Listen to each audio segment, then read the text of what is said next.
সব বের করো না ভাই, সহজে বলে না, ঠিক আছে না? সব সব সব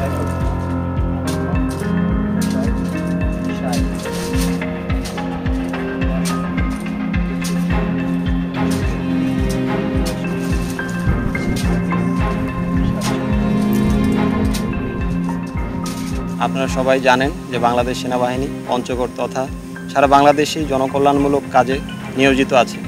এরই প্রেক্ষিতে আজকে আমরা মোলানীপাড়া এলাকায় একটি মাদক বিরোধী অভিযান পরিচালনা করি এবং একজন ব্যক্তিকে ৮৪০০ পিস টাপেন্ডাডোল সহ আটক করি। এর পরবর্তী কার্যক্রম চলমান রয়েছে এবং আমাদের এই ধরনের কার্যক্রম পঞ্চগড়ে অব্যাহত থাকবে।